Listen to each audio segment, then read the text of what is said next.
Good morning and welcome to Tech Talk Tuesday. I am your host, Tracy Kraushorn. Wayne is unable to join us today. He is traveling, but we have Jeremy McGowan with us. I'm so excited. It's been a little while, so we are so happy to have you. How are you doing? I am doing excellent, Tracy. How are you? We are good.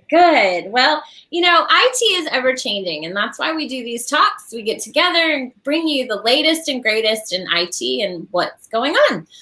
So without further ado, today we are talking about disaster recovery. So, Jeremy, our first question is, disaster recovery is a broad term, and the types of disasters run the gamut from man-made to natural, to cyber attacks. So can you expand on those and who needs to be, aware and considering, those disasters? Actually, I think everybody needs to be aware and consider those disasters. Even just your average, home user needs to protect their data. A disaster could be any type of issue. It could be something as simple as a faulty sprinkler going off and frying your equipment. And if you don't have a backup, then you've lost it. And an easy solution to that is to have an offsite backup. But like you said, there's hundreds of different ways that your equipment or data could be manipulated or lost or damaged. It could be a natural. Lost you there for a minute. Oh, I'm sorry. You still hear me? I can hear you. Can you hear me okay? Can you hear me okay, Tracy? Yes, now I can. Oh, okay. So I was going to say, yes, there's a million ways that equipment and data can be damaged or lost. It could be natural, it could be a cyber attack, it could be ransomware, or any of the above. Right. And the easiest and most common sense way to protect against this is to make sure that you have an offsite backup, right? An offsite they call it a cold backup because it's not actually being accessed all the time. It's just there for recovery purposes. And there's 100 different backup cloud providers out there that do a good job. And in the event of that type of disaster, really all you have to do is you have to reconnect to the cloud, download your data, and you're back up and running. So the first step in any good disaster recovery plan is always to have an offsite backup. Well, that brings us to our next question. So there's a wide range. You just talked about a couple, but can you expand on those choices for us? Well, absolutely. So for your regular user or your regular files, what they call is like a file backup. So that's your Word documents, your Excel spreadsheets, your PDFs, and everything else. Basically, the backup software takes a copy of the files, throws it up in the cloud, and it's there. It's retrievable. You download the files, and you're good to go. You also, in organizations that have servers and databases and everything else, there's database backups. If you have Active Directory, that needs to be backed up because that holds all your user accounts and passwords and permissions and et cetera. So you have your file backup, your database backup. Actually, those are the two major types of backups for most businesses. But there's also something that's important to consider is an image-based backup. That's when the backup takes a snapshot of your entire operating system. So let's just say, Tracy, you lost your MacBook tomorrow. Yeah. Right. Let's hope not. And Apple actually has a way to restore that entire MacBook from the cloud to exactly the way it was before you lost it. And other cloud providers do that for different systems. So whether you're on Windows or Windows Server or Linux or Apple, they all have an image-based backup system that's available. And that's something that every business should consider, especially for their VIPs, if they have, or traveling salespeople, because, traveling salespeople, their luggage can get lost. It could get damaged in transit. And that's a long time to recover if that entire system is lost. And the easy way to protect against that is having an image-based backup in the cloud. Very good. Can you talk about what business continuity is? Absolutely. Business continuity is it is exactly what it sounds like, right? It is the continuation of business as usual or as close to normal as possible after a disaster, right?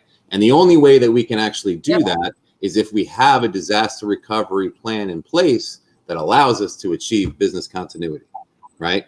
And you get there by having the appropriate steps ahead of time where your data is all backed up into the cloud off-site, and you have a plan that's already drawn up on what needs to be downloaded and restored, possibly in what order.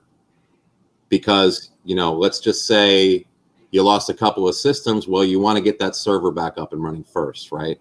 Right. So that you can serve all the users in the business. So a business continuity plan encompasses all of the moving technology pieces of an organization, and then addresses not the protection, meaning the backups, and then also has the plan and steps for the restoration process to get the business back up and running. Now, there's different levels of business continuity plans, right? And an organization must decide how much time they can afford to be down while that recovery is happening.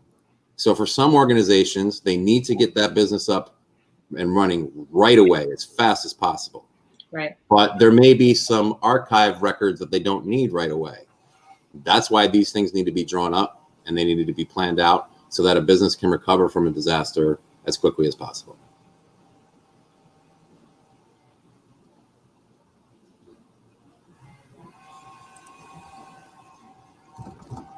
Oh, there you are. Sorry, something about the wireless today. Yeah, it just keeps going in and out, but that's okay. So you were saying the businesses, some of them have to get up, right away, and then there's others, and that's when you blipped out. Yes. Can you hear me? I can. Okay. Hang on 1 second there.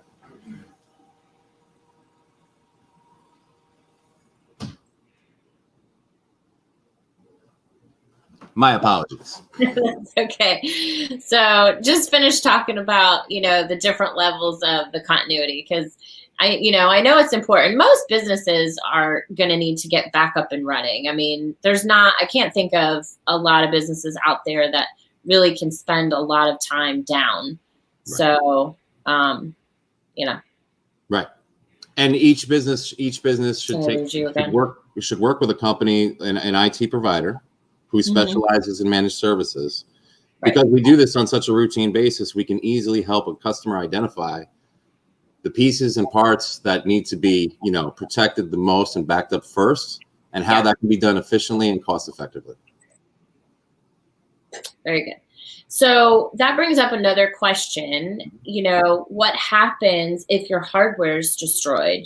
How can businesses operate while they're waiting on replacement? Actually, that's a great question, Tracy. So there's two of the, I would say, most used methods for that, because it does happen, right? The hard drives fail, electrical surges happen and hardware gets fried. So the two ways that customers can immediately get their stuff back up and running after a piece of hardware is destroyed is that if they have used one of the previous backup methods that we have just discussed, especially the cloud backup, image backup, which takes an image of the entire operating system. Depending upon the vendor, those are converted into virtual machines and can be spun up in the cloud. So a user can get they could use any laptop. They could use their high school child's laptop for a few minutes, log into the cloud, and get their desktop like they had before. because everything has been backed up and stored in the cloud. You spin it right up, it turns on, you get your desktop, and you're back up and running. That's one option. The secondary option is if you have an image-based backup, that image can be downloaded and put onto another machine and spun up right there. Or it can be restored to another device and you have your entire operating system, your files, your folders, your programs right back on your desktop in a matter of hours. Those are the two best ways to, Very good. Fastest ways. Well, that is some awesome info for our peeps on disaster. And even though, Florida is out of hurricane season, I think anything can happen. And it's just good to have, a backup plan in general. So it is. Well, that brings us up to your tip of the week. Actually, I usually do the tip and Wayne usually has one, but since you are our special guest, I know you have one today. I do. Actually, there was a very interesting article in the New York Times this morning. Unfortunately, a lot of the United States federal agencies, including the Treasury, Department of Commerce, the Pentagon, believe it or not, have experienced a cyber attack that seems to have originated from Russia and attacked what's SolarWinds network management software. That software basically monitors the network for those agencies. And there was a hole in it. Ooh. And unfortunately, the hackers were able to gain access to some systems. And, this kind of stuff happens. And I think it's important that we all recognize that if agencies such as, or departments and agencies such as the Department of the Treasury are susceptible to an internet attack, then obviously we all are, right? Yep. And that's why this topic today is relevant to the disaster recovery topic that we've been talking about. Because with such widespread hacking going on, we have to make sure that we have copies of our data. Because if that stuff if it is hacked and overwritten and we don't have a backup, then we're dead in the water, and that's not a good thing. No. So tip of the day is make sure you have a backup. Talk to your IT provider about keeping your security up to date, and monitor those backups. Make sure they're active all the time. You never know when an attack can hit.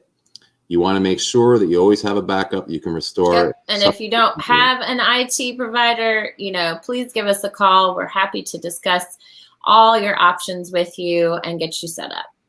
Absolutely. So that brings us up to next week.